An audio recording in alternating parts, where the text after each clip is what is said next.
aqui sobre o texto bíblico em João, capítulo 7, né, onde nós estamos. João, capítulo 7, versículo 49, 50 e 51.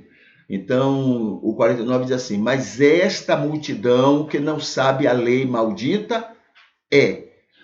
Isso aqui é a resposta que aquelas pessoas lá do Sinédrio estavam dando para aqueles que foram encarregados de prenderem Jesus. Jesus deveria ser preso, né? Foi encarregado pelo Sinédrio para ser preso. Já estavam, então, veja que já estavam, né, nesse projeto de prender Jesus. E Jesus sabia.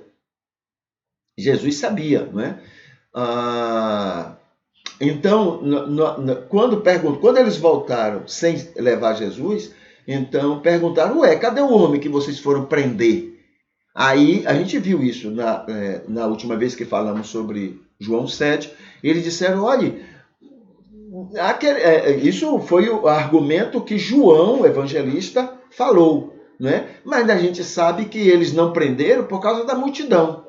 O que a gente pode ajudar na resposta deles, né, com a realidade é o seguinte: eles responderam para aqueles do Sinédrio: nunca ouvimos alguém que falasse com tanta autoridade.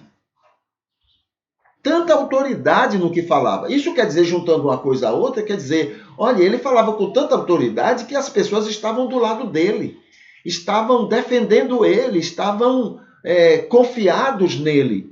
Então tivemos dificuldade de prender. Como é que vamos prender um homem que a multidão está ali protegendo ele? Não queríamos confusão, então não prendemos.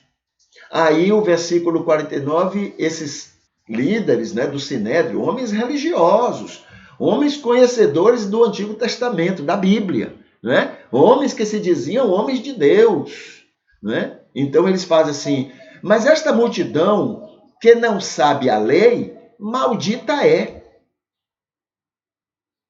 Nós conhecemos, né? Mas essa multidão não. E inclusive foi o que eles disseram na vez passada, né? Nos versículos anteriores. Eles disseram, falando para aqueles que foram prender Jesus, vocês chegaram a ver um de nós, né, acreditando, confiando na palavra desse homem? Então por que é que vocês estão acreditando no que ele fala? Aí diz o versículo 50, disse-lhe Nicodemos. Nicodemos era do Sinédrio. Nicodemos era um mestre, tá? E Nicodemos disse, aí aqui João explica, Nicodemos o que viera a ele de noite, que era um deles, né? Fazia parte lá do Sinédrio. Por acaso, aí a defesa de Nicodemos para os outros líderes religiosos. Por acaso nossa lei julga o homem sem primeiro o ouvir e entender o que ele faz? Claro que não. A lei orienta que devemos ouvir e entender o que é que ele faz. E aí a gente então chama atenção para isso. Primeiro, o Sinédrio, né, criticou os enviados, a multidão que estava crendo e defendendo. Esse crendo aí não é aquela fé que Deus planta, não. É crendo intelectualmente. Estou ouvindo o homem, então ele realmente é um mestre, essa coisa toda. Mas é a mesma multidão que depois vai esquecer e vai passar como se nada tivesse acontecido, né? Eles não conhecem a lei, é o que o Sinédrio está falando em relação à multidão. A diferença não estava na lei. A diferença não estava em conhecer a lei. A lei não salva. A lei, ela só condena. O papel da lei é só ser um espelho. Olha, isso aqui é você. É isso que a lei funciona. Entendeu? O papel dela é esse. É dizer, olha, você é pecador, olha aqui. Você está errado.